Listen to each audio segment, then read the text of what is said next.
can't always predict when a coaching change might happen, and we hope that they are for good reasons. That means we've had success, and with success comes interest in both your players and your staff. And so the job really is to try and be as prepared as possible, to know what candidates might be out there in case you do need a coach at any one point.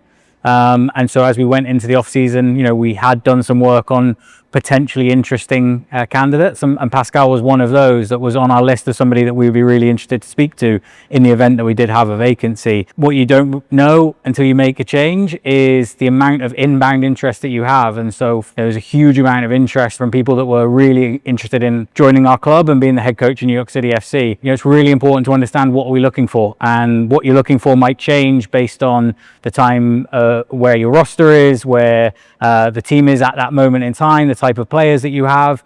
And so we created a criteria list of 6 or 7 things that we would like a new head coach to be able to bring to our organization.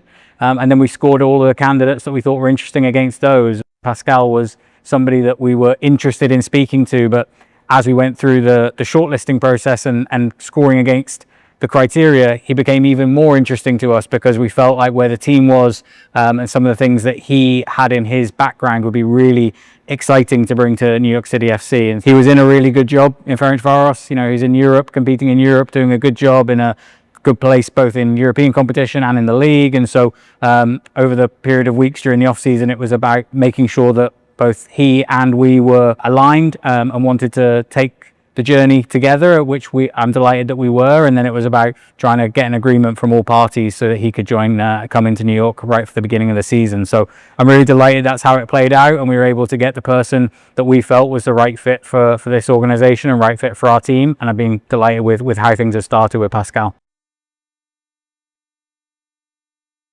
We felt like we had a team that was capable of competing to win. We obviously were a couple games away from an MLS Cup final last year. We have a team that's been together for a few years now, for the most part, have more experience in MLS. And so we felt like we had the basis of a group that over both this year and the coming years could win. And so we wanted to get a really experienced head coach who had coached teams in the past and had taken them to win, and Pascal had done that. We know from our organization and from our ownership that development of young talent is really important to us. And so again, wanting to find somebody that had a history and a background of developing elite young talent that plays at the very top of the game, which Pascal has, in particular from his time with AZ in Netherlands, and taking some fantastic young talent that now play in some of the best teams in the world. We also have a very clear style of play. While every head coach that we've had over the last sort of 10 seasons may have had slight tweaks and slight differences in terms of how they played, our general structure and philosophy, it was really important that we found a coach that met that and wanted to play in the same way. We've recruited players, we've developed players in our academy that are used to playing a certain way. And so while there will be slight differences, I think it was really important we tried to find somebody that was aligned philosophically with City Football Group and our ideals of how we want to play football. And again, Pascal demonstrated that. And so that was, they were the sort of the main 3 bedrocks that we went into this search for. But it's also really important for any head coach who really is the leader of the first team environment on a day-to-day basis, that they had the character and the personality to build connections with our players, to drive the standards, drive the discipline, drive the improvement across the whole roster. And that was something that really shone through as well when we were meeting with Pascal. And he's a fantastic guy, somebody that is very personable, that after meeting with him and interviewing him, I felt really confident that he would fit seamlessly into the environment that we created here. So starting with pre-season, it's always a challenging time, and I've got to commend all the players, staff, everybody to spend 4 to 5 weeks away at the beginning of the year, away from family, friends, for new staff arriving, not really settling into New York or having time to settle into New York and then going on the road, spending a lot of time together. I think pre-season was outstanding. It was extremely difficult. There were very, very high demands placed on the group from the very first day. Intensity of training increased, and we brought a lot of young players, both from that signed contracts, but equally players maybe that have been with the second team, our drafted players. And so there's a really cohesive group that was created from very early on. I think it was also a time for Pascal to get adjusted to the staff and the environment here, but also us and everyone in the environment to get used to Pascal and how he wanted to run things. And so from my perspective, I was really proud of the work everyone did in preseason. Starting off with Miami away, there's probably not a huge amount better opponents to take in your first game of the season, to see how your preseason has gone. You know, Miami have obviously had a fantastic start to the season, finishing a Sports Shield last season, and I'm proud of how we went and performed. You know, we were so close to getting 3 points, getting a point on the road in Miami. We're the only team so far that has taken any points off Miami so far this season. I think spoke to the work and the environment that had been created through preseason. To get 2 wins in our 2 home games in front of our fans was a good start for us, and now we need to take that on the road and pick up points in the next couple of games. But overall, I think really pleased. When you do make a big change, like a change in head coach, it can always be disruptive and change people's daily work. And so to have seen us start the season the way we have, I think speaks to the way Pascal is integrated into the group, but also the strength and the roster that we have. We know that by improving our current group, we'll get better results. And so that is a focus every single day. And I'm really proud of the work that's happened so far. Essentially, we go into every transfer window trying to improve the team. And so, we still have a little while left of this transfer window. We then have the summer transfer window coming quickly on the heels of when the primary window closes. And so we expect to be pretty active. We've built and developed quite a lot of flexibility in our roster over the course of the winter transfer window up to date. And so we're looking to bring players in that we think can improve the team. As I've mentioned, we've got a competitive roster and a team that we think can compete with anybody in the league. Now we want to add even more strength, even more competition, even more depth. I think another thing that we have to consider when we look at our roster, when we do make a change in head coach, is to try and give Pascal an opportunity to work with a group and have his view on the team. It was really clear early on he wanted to see the players. We watched a lot of video, but it's very different when you get to work with the players day in, day out. And through my experience, when we have made coaching changes in the past, even players that you may invest in at DPs have a smaller role under one coach and a bigger role under another.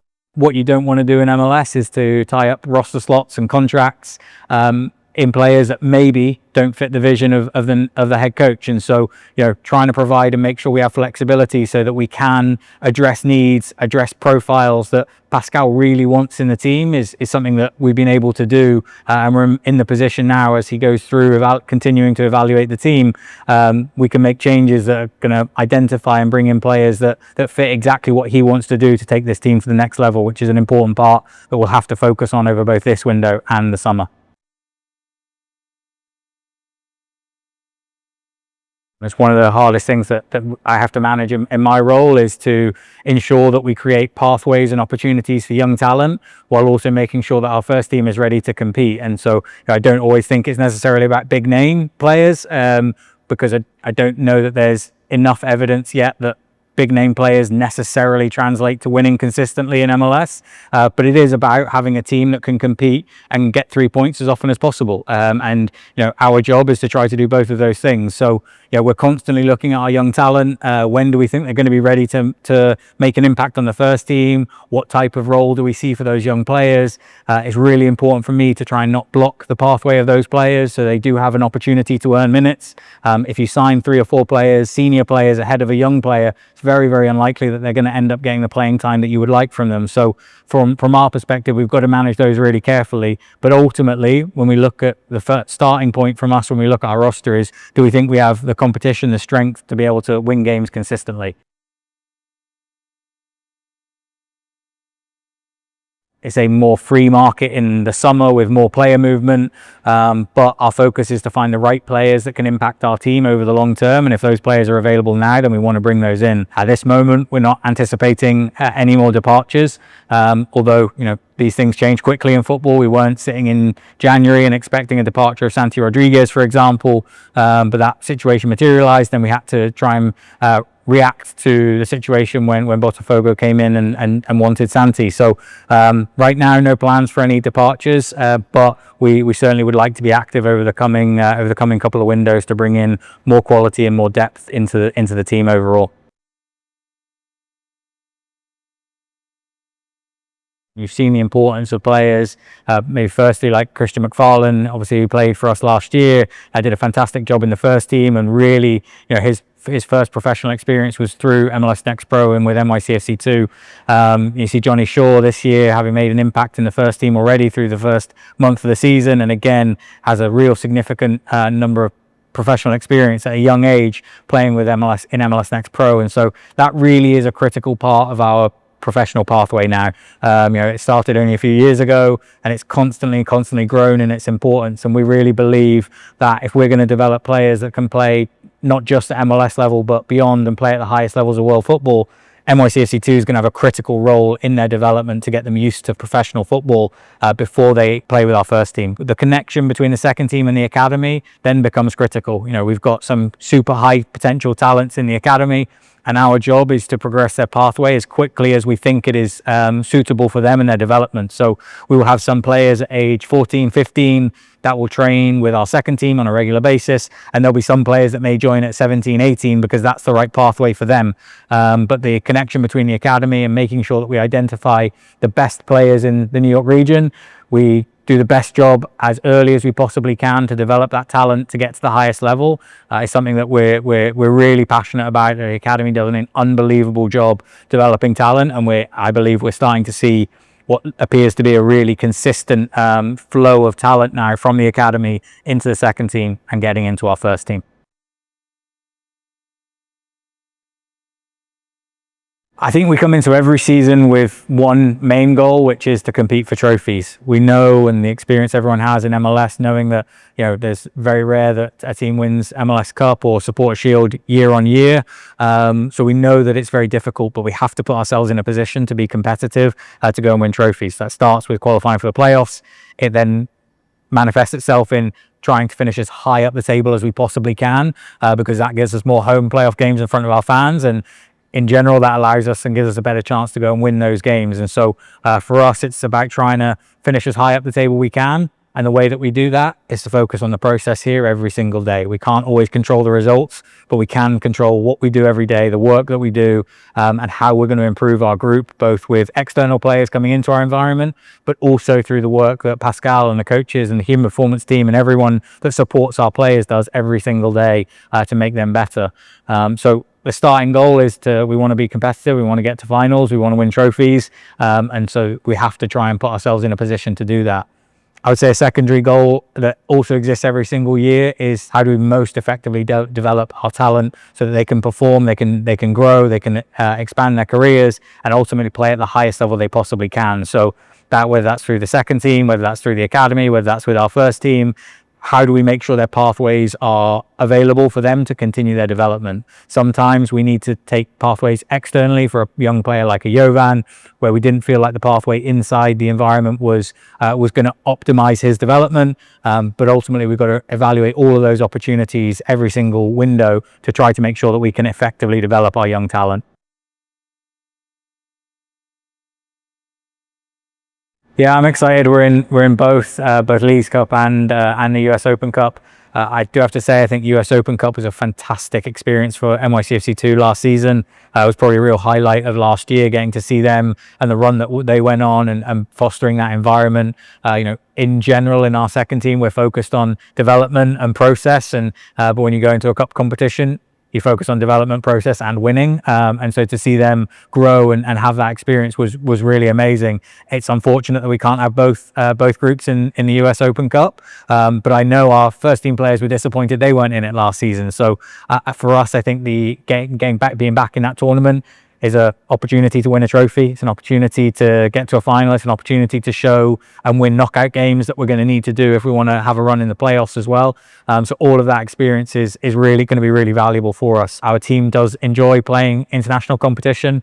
I think the changes in the Leagues Cup format should make it even more exciting and interesting this year. More games against the Liga MX's opponents, a more challenging route to get through to the knockout stages, given you'll only play 3 matches and a single table format. So I think it's going to be really, really interesting. We saw last year, that game against Tigres was also probably a highlight for me when I reflect back on last season and how well we played in that game against the top team in the region, and to be able to advance in the tournaments. The starting point will be how can we be as effective as we can in all competitions, because there's 3 chances to win trophies in MLS, in US Open Cup and in Leagues Cup, and we want to take as many of those opportunities as we can. through speaking to as many experts as we could, and the decision ultimately became Malachi's of what we needed to do to get him back healthy was unfortunately another surgery. Was extremely distressing for everybody around, because everybody loves Malachi. He's such an awesome person in our environment and our locker room since the day he joined us, and he's a huge part of what we were doing last season, even when he was unavailable. Just provides such a huge energy to our group. Malachi's just got such a wonderfully positive outlook on life in general, and I know this will just be a small setback for him as he works through the rehab to come back better than ever. Our job now is to make sure he gets the best care and the best treatment that he can, and goes through that rehab process so he comes back when he's ready, and we'll do everything we can to support him in that process. Yeah, to be celebrating our 10-year anniversary is really special. I'm very fortunate that I've been with the club from the very beginning, and so I've had the opportunity to see the club grow from January 2014 when I joined. I've still got photos on my phone of a pretty empty office in Manhattan, where I think there was 5 or 6 staff working that day, and then to see what everybody around this organization has created over the course of our now into our 11th season and celebrating our 10-year anniversary is a really special moment for me personally, to see everything that's grown. I think we've built a first-class football organization and operation from the academy and developed some hugely fantastic players. We've also done an amazing job at first team level. We've integrated a second team into our player development pathway, and that's just talking about the football. All of the business operations and the fans and the growth of our organization and our club.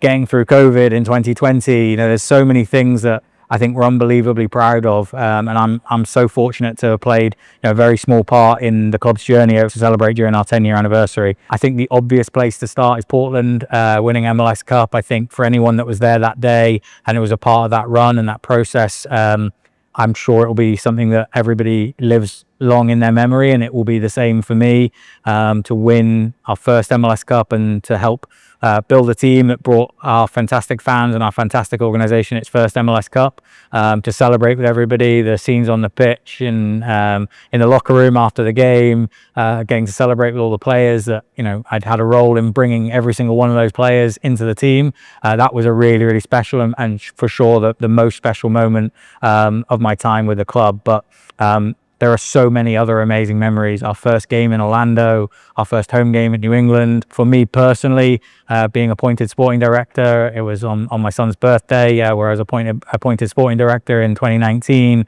Was a really proud moment for me, hoping to continue the amazing work that Claudio had done for the first 6 years of our organization. And maybe not an individual memory, but we've had so many players and staff that have grown their career at this organization, and that's something that I will always be really proud of.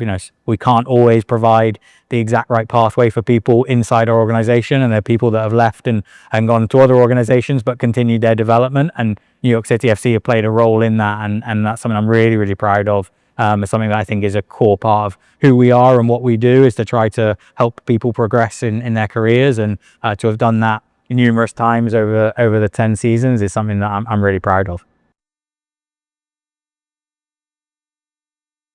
It's a really difficult question to answer. You go through having been here from the beginning and signing, hundreds of players that have represented our club at this point, and I think all have done so to the very best of their ability. And our goal as a club has been to try to maximize and help them all perform at their very best. So it's so difficult to choose one player. So I probably need to look at this question a little bit differently, and look at moments in time or groups of players that maybe arrived in a certain way. And so I'll start with the academy. So James Sands, our first academy signing, was a huge moment for us as an organization. I remember James playing against Emelec in pre-season when he wasn't signed and he was an academy player, and then being able to join us permanently as a professional and starting his professional career was a real sort of moment for us to show the types of talent that we had in New York. And then that progressed with Joe Scally, Justin Hack, Tavon Gray, and then up to the more recent players from Christian McFarlane.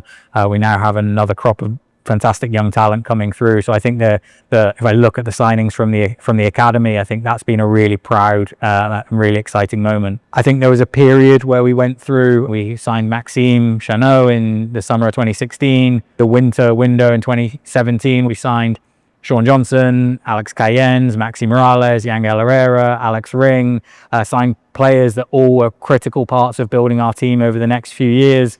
In January of 2018, we brought in Anton Tinnerholm, Ismail Tajori-Shradi, and there was a really core group of those players who ultimately went on and helped build us into winning a championship in 2021. So that period and those signings, I think, are a moment that I do reflect on as being something that was really important and special to our organisation. And then you look at probably some domestic signings, whether they're from abroad, somebody like Keaton Parks, some trades, mentioned Sean Johnson, Matt Fries, Andres Pereira, other players that we've managed to acquire from inside the league, I think have all played a big part in our club and continue to play a big part in our team today.